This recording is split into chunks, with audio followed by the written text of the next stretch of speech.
Assalamualaikum warahmatullahi wabarakatuh.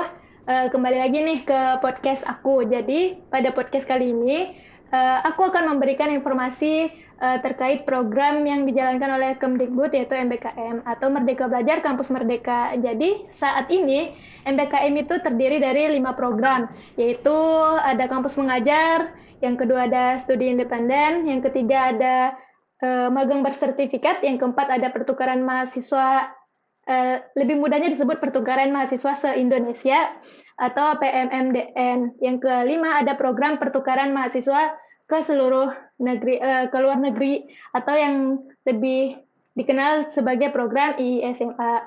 Jadi pada video ini kita telah bersama salah satu mahasiswa yang telah mengikuti program kampus mengajar pada angkatan kedua, yaitu Kak Leli Ningtyas. Halo Kak Leli. Halo Kak Marisa. Kali ini kita akan ngobrol santai nih tentang MBKM, khususnya program yang telah Kak Leli jalankan selama 1 semester terakhir ini. Menurut aku, apa yang memotivasi aku membuat podcast ini adalah bahwa mahasiswa membutuhkan informasi dari mahasiswa yang telah terjun ke dalam programnya sebelumnya gitu. Karena kalau kita baca melalui helpdesk atau bertanya kepada dosen, mereka akan memberikan jawaban ideal gitu, yang dimana sebenarnya jawaban-jawaban itu belum tentu atau banyak yang tidak sesuai dengan apa yang akan terjadi di lapangan seperti itu. Jadi sebaiknya mahasiswa mendapatkan informasi kepada para pemeran program ini.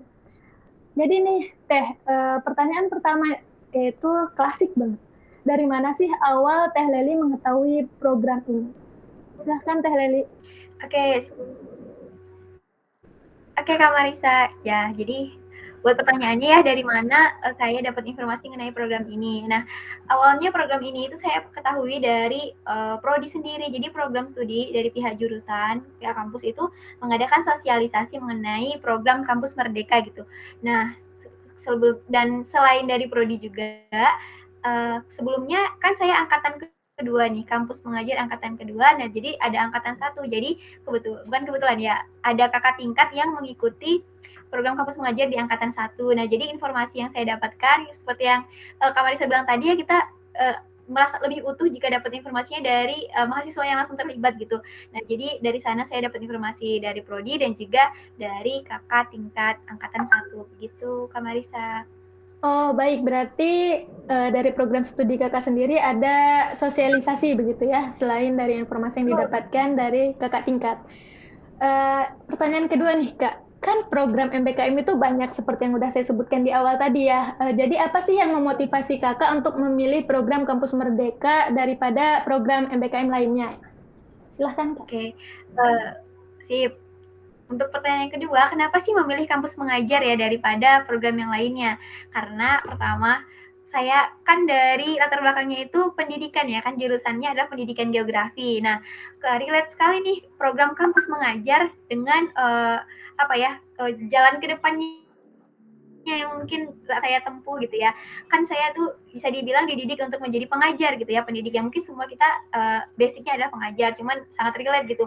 Kebetulan saya juga tertarik nih di bidang ini gitu, karena latar belakang saya pendidikan sebagai calon pendidik dan juga tertarik di bidang pendidikan, makanya saya memilih untuk program kampus mengajar dibanding dengan program pertukaran pelajar ataupun yang lainnya begitu. Oke, berarti karena relate terhadap jurusan kakak juga gitu ya, Oh, dan jalan ke depannya. Oke, pertanyaan berikutnya nih, boleh dong Kak ceritain dikit latar belakang tempat kakak mengajar saat ini? oke, boleh. Jadi saya tuh ditempatkan di SD yang ada di Bandung ya kan, penempatan sekolah yang ada di Bandung, di Malabar itu bisa dibilang salah satu masih terhitung pinggiran kota ya. Jadi kota terus pinggirannya sedikit aja. Bisa dibilang kalau di kita tuh slum areanya gitu, slum area. Nah, sempat kaget ketika ditempatkan di sana dikarenakan ketika sampai di sana ekspektasinya itu memang mungkin sekolah yang apa ya, sekolah yang ya sekolah pada umumnya, cuman memang kurang kurang akan inovasi gitu. Ternyata sampai di sana dari fisiknya aja udah membuat kita membuat saya agak wah gitu, agak ekspektasinya agak turun gitu. Karena bayangkan ada SD di dalam gang gitu. Kak Marisa kebayang nggak SD ini Yes, di dalam benar. ya jadi untuk masuk aja untuk naruh parkiran aja teman-teman dari tim saya yang ada di SD ini gitu bingung gitu pada awal kita kayak waduh ini kita untuk parkiran aja harus bersabar di pagi hari karena kan itu jalannya mungkin kurang lebih nggak nyampe 1 meter tapi kita harus saling ini kan. Nah terus itu ruangan sekolahnya itu hanya ada kurang lebih itu 6 ruangan, bayangin Kak itu udah termasuk kantor guru. Jadi kita memang jadi untuk mengajar untuk bertemu sama siswanya kita itu pakai sesi gitu, pakai shift pagi dan siang. Karena kebetulan juga kemarin bukan kebetulan ya karena kondisinya kita COVID-19 jadi kita nggak boleh full kan. Jadi kita 30% dan 50%. Jadi bersyukurnya di situ jadi kita nggak terlalu banyak, nggak terlalu ini. Jadi sesuai lah gitu. Nah itu sih kondisi awalnya membuat kita jadi pesimis gitu. Kita bisa apa nih di sekolah yang dari visinya aja mungkin udah seperti ini, dari luarnya aja gitu, gimana dalamnya isinya kayak gitu. Nah, tapi sebenarnya pandangan kita itu salah sih. Sebenarnya ya itulah alasan kenapa kita ditempatkan di sana gitu. Karena bagaimana seorang mahasiswa sebagai problem solver bisa membuat inovasi dari keterbatasan infrastruktur yang ada di sekolah itu tapi jadi ada hal yang bisa dibantu gitu di sana. Oh, ternyata iya gitu. Kita bisa di sana sebenarnya tidak ada perpustakaan gitu ya Kak Marisa, buku itu ditumpuk aja gitu Kak. Nah di situ kita kita coba buat bikin pojok literasi di setiap kelas dengan bikin kakak kebayang nggak kayak arak-arak kecil aja, Iya, iya. arak-arak kecil. Nah itu jadi di setiap kelas kan kalau perpustakaan harus ada satu ruangan full gitu ya, jadi kita bikin aja di pojok. Nah itu jadi kayak oh ternyata inilah hikmah gitu ya kenapa kita dikasih di sekolah seperti ini supaya kita berpikir gitu. Mungkin kalau misalnya kita dikasih sekolah yang udah full fasilitas dan segala macam, ya kita bingung malah mau bikin inovasi apa. Itu sih Kak. Jadi kayak hal kecilnya sebenarnya masih banyak hal yang mungkin diceritakan gitu. Oke, ada pertanyaan tambahan sedikit nih Kak. Jadi Ya, boleh. bagaimana sistem penempatannya? Apakah mahasiswa itu tidak dikasih pilihan atau ya kita daftar ya menyerahkan diri aja mau ditempatkan atau bagaimana? Oke, ya. Jadi untuk penempatan itu Kak, kita saat mendaftar kita dikasih pilihan di domisili dan pilihan provinsi di luar domisili kita. Nah kebetulan saya kan domisilinya di Bandung. Cuman untuk pilihan provinsi luar saya ngambil daerah asal saya gitu.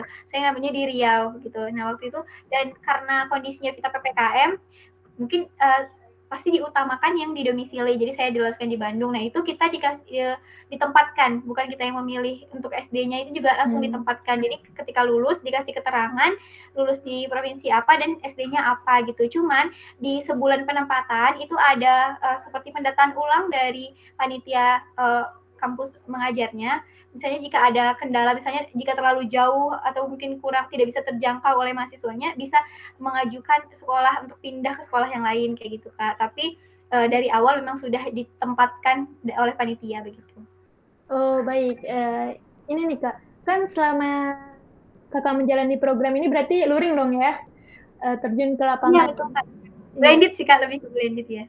Oh blended, masih blended ya program sekolahnya. Baik, eh Kakak ini kan kebetulan mengajarnya di Bandung dan Kakak sebenarnya bukan asli Bandung, benar kan ya? Iya, betul Nah, betul. jadi apa yang Kakak alami atau kesulitan yang Kakak hadapi ketika menjalani program ini? Kan tentunya sekolah setiap daerah itu berbeda, standar pendidikannya juga eh, tidak sama gitu. Bisa diceritakan, Betul. Kak? Oke, boleh. Jadi untuk struggle yang dihadapi gitu ya dari sekolah yang ada di Bandung. Kan basicnya Leli itu asalnya dari Riau gitu ya. Dari suku aja kita udah beda di Bandung itu kan sukunya Sunda. Jadi di bahasa kesehariannya dengan guru-gurunya saja itu terbiasa menggunakan bahasa Sunda. Sedangkan Leli itu kan bahasanya bahasa Melayu gitu ya. Nah, jadi terkadang tuh agak kesulitan untuk memahami apa yang dimaksud sama gurunya. Kalau misalnya di sekolah saya lagi berhubungan berdua dengan guru pamongnya aja gitu. Kalau misalnya di sekolah semua kan mungkin ada teman dari jurusan yang bisa translatein gitu. Nah kalau cuma berdua aja gitu lumayan bingung. Cuman karena gurunya masih lumayan muda gitu ya, jadi nggak terlalu Sunda banget. Jadi bisalah menyesuaikan. Kalau misalnya Leli nggak bisa, Leli bilang aja, maaf ibu, Leli kurang ngerti kayak gitu aja sih. Cuman lebih ke bahasa aja sih, lebih ke bahasa struggle-nya, hambatannya. Kalau yang lainnya mungkin lumayan jauh juga. Kalau untuk lokasi sebenarnya kita lumayan jauh ya. Jadi kalau misalnya masuk pagi itu kayak benar-benar kita harus berangkatnya ya lebih pagi lagi gitu.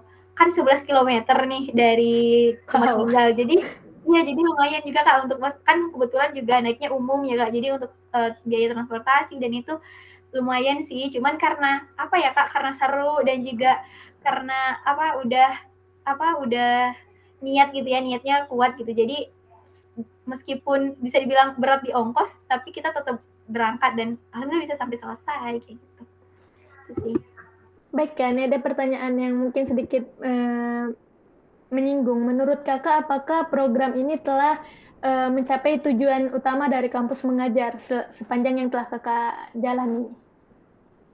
Oke, ke sebagian besar menurut saya udah ya. Karena apa? Karena ini tuh bagus untuk menjangkau sekolah-sekolah yang masih kekurangan sumber daya guru gitu ya, sumber daya pengajar yang available. Kan kalau biasanya itu kan penempatan kayak penempatan dari pemerintah itu tidak semuanya gitu. Kalau ini kan memang benar-benar khusus dibuatkan khusus dari Menteri Pendidikan dan seluruh mahasiswa se-Indonesia gitu kan untuk kampus aja persebarannya itu ada di seluruh Indonesia, otomatis jangkauannya itu juga bisa ke setiap provinsi begitu dan banyak kan jumlah mahasiswa yang mengikuti beribuan. Jadi itu menjangkau cukup menjawab gitu, sangat membantu kan mahasiswa juga itu adalah kita yang bisa dibilang masih semangatnya gitu ya untuk terus mencoba experience kayak gitu yang baik, pengalaman dan banyak belajar. Jadi guru-guru itu kalau dari pengalaman dari sekolah yang Lia ajarkan itu guru-guru juga bilang testimoninya gitu waktu kita perpisahan bilangnya kita sangat merasa terbantu dan mereka akan merasa kehilangan gitu karena ide-ide segar dari mahasiswa itu mereka butuhkan, bahkan terkadang mereka guru-guru ini mereka juga punya ide itu tapi sulit untuk mengimplementasikannya gitu karena mereka kekurangan waktu karena kan guru-guru juga sudah banyak ya tugas-tugasnya gitu bagi dari administrasi dan segala macam. Nah kan mahasiswa ini ketika diutus tugasnya itu selain membantu administrasi, membantu untuk literasi dan numerasi juga gitu. Jadi guru-guru itu merasa sangat terbantu karena biasanya guru-guru itu karena ketika fokus di administrasi untuk intensif literasi dan numerasinya itu sulit gitu. Apalagi di masa pandemi itu ya Kak Marisa, peserta didik itu untuk literasi dan numerasi itu sangat rendah. Kan Kakak kebayangnya ketika online gitu tidak semua peserta didik memiliki gadget yang bisa mengikuti pembelajaran secara daring gitu. Tidak juga semua orang tua bisa menjadi guru di rumah gitu ya. Kondisi seperti ini karena mereka mereka bekerja. Jadinya ketika ada mahasiswa gitu, guru-guru bisa minta tolong nih. Kita bisa fokus ke peserta didik yang kurang literasi dan numerasinya gitu. Jadi guru-guru bisa fokus di bagian administrasi dan segala macam gitu. Jadi kita bisa berbagi gitu bersama guru-guru. Guru-guru merasa tidak berat seperti itu. Gitu sih Kak. Jadi kalau menurut saya sudah tercapai gitu. Oke, ini nih Kak, masalah kan kita mengikuti ini selama 1 semester begitu. Bagaimana kendala Kakak menghadapi antara program ini dengan program yang ada di prodi atau mata kuliah yang harus tetap diampu seperti itu Kak? Bagaimana? Oke, sebelumnya untuk masalah ini sebenarnya jujur masih ada sedikit kebingungan ya dari prodi sendiri dan dengan program ini karena program ini kan baru kan saya waktu itu angkatan kedua dan masih pihak prodi ataupun mungkin semua kampus itu masih berusaha untuk adaptasi kurikulumnya gitu ya untuk SKS-nya bagaimana gitu. Nah jadi sebenarnya saya pribadi itu sama teman-teman cukup berani ya karena kita tetap mengambil full SKS dan juga kita mengajar gitu. Nah jadi di sini struggle-nya adalah cara manajemennya ketika tidak kelas saya ngambil kelas luring tapi ketika misalnya ada jadwal kuliah saya ngambil kelasnya yang daring tapi nggak dipungkiri juga terkadang harus bisa multitasking nih mengajar sambil kelas gitu cuman kalau di sekolahnya berarti ya bukan mengajar secara ini jadi ya itu ada minusnya ya Kak sisi minusnya mungkin disitulah dituntut untuk manajemen waktu yang baik sebagai mahasiswa kayak gitu. Jadi cukup struggle sih Kak untuk ini apalagi ketika kita sedang ujian gitu ya Kak, sedang tugas. Semoga program kampus mengajar ke depannya bisa menyelesaikan problema ini ya karena menurut saya ini salah satu masalah yang terbesar yang membuat banyak mahasiswa yang udah mendaftar ke program MBKM mundur karena takut tidak dapat memegang keduanya gitu. Baik, ini bukan pertanyaan sih sebenarnya diskusi sedikit. Menurut kakak apa sih yang harus dipersiapkan bagi mahasiswa yang telah berniat untuk mengambil program kampus mengajar ini? Oke, sebelumnya harus harus berdiskusi dulu sama dosen PA-nya gitu, karena bagaimanapun juga ini kan nanti kita nggak boleh ya kan amanah utama kita dari orang tua adalah akademik berkuliah gitu.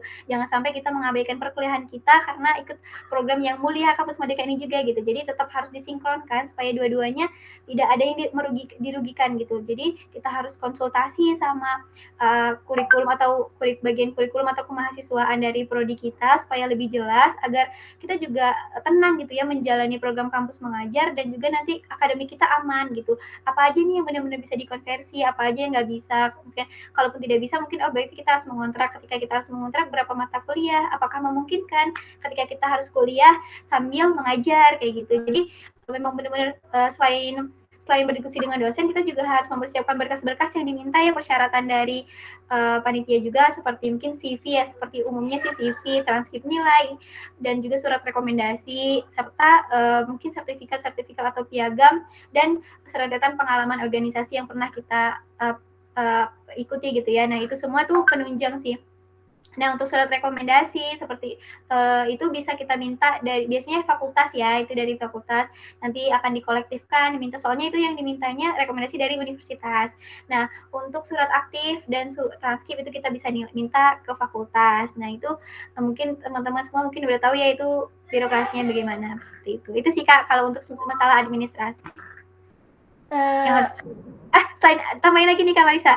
Iya. Nah, lagi selain itu teman-teman harus ini nih siapin niat yang benar gitu, niat yang lurus. Kalau misalnya teman-teman ngikuti ini tuh ya memang ada iming-iming potong SKS, mungkin ada uang saku juga, dan tapi teman-teman harus benar-benar niatin juga itu sebagai langkah kebaikan dan untuk ikut berkontribusi memperbaiki pendidikan Indonesia gitu. Karena kalau tidak dibarengi dengan niat yang baik gitu ya, takutnya nanti karena struggle dan hambatan yang berat teman-teman malah mundur dan gak kuat gitu. Jadi harus benar-benar betul-betul niat yang kuat dan hati yang bersih lah untuk bisa ikut ini gitu, supaya bisa mengikuti program ini sampai selesai nantinya gitu.